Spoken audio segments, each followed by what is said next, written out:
Hello, my name is Rusty Roulier, and for my final project for CEE 5804 Engineering Ethics and the Public here at Virginia Tech, I've decided to look at the recent rollback on the Clean Water Act protections of wetlands. The U.S. EPA defines wetlands as areas where water covers the soil or is present, either at or near the surface of the soil, all year or for varying periods of time during the year, including during the growing season. They also state that wetlands provide values that no other ecosystem can.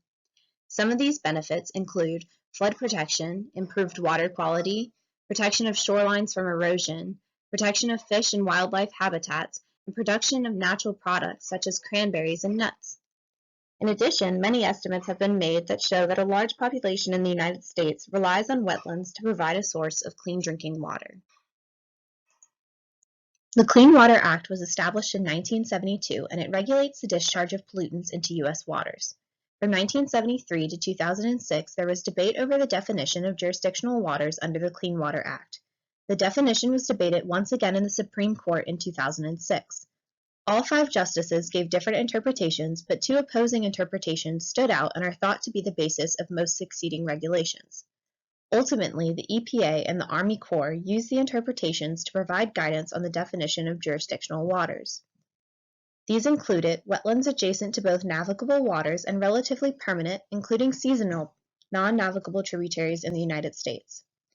This also included a portion known as the nexus that would allow for waters to be classified as jurisdictional based off of an analysis of its impacts on jurisdictional waters further downstream. In 2015, the Obama administration worked with the EPA to establish the Waters of the United States regulation under the Clean Water Act. This served to protect about 60% of our nation's waters, including wetlands and streams that fed into larger bodies of water further downstream. In 2017, President Trump released an executive order instructing the EPA and Army Corps to repeal and replace the Obama-era regulation.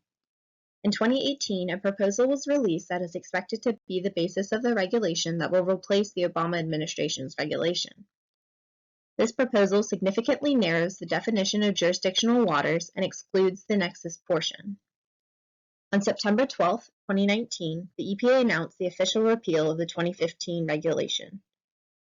If implemented, the new proposed regulation could have significant impacts on wetlands and the benefits they provide us, as it would allow for an increase in pollution runoff from major industries. An increase in pollutants in surface water can result in alterations in chemical and biological processes within wetlands that could result in irreversible impacts. To further shed some light on this situation, I interviewed Mr. David Norris, a wetlands expert who works for the Virginia Department of Game and Inland Fisheries.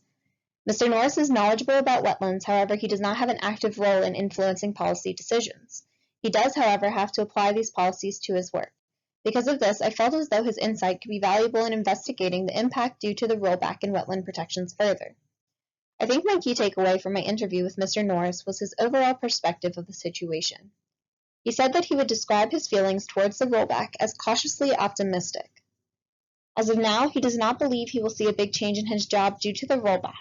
However, there is the concern that the rollback will make it too easy to pollute wetlands, but he doesn't believe that too much can change in such a short period of time.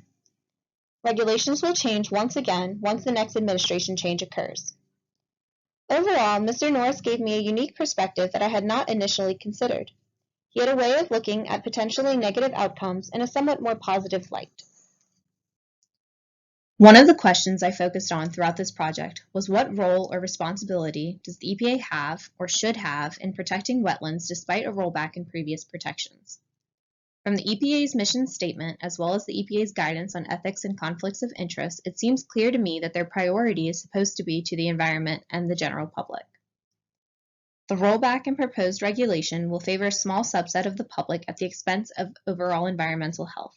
From my research as well as my interview with Mr. Norris, it is clear that the true winners in this situation will be big industries and developers. As the agency tasked with protecting our environment, I believe the EPA's actions regarding the rollback in wetlands protections are unacceptable.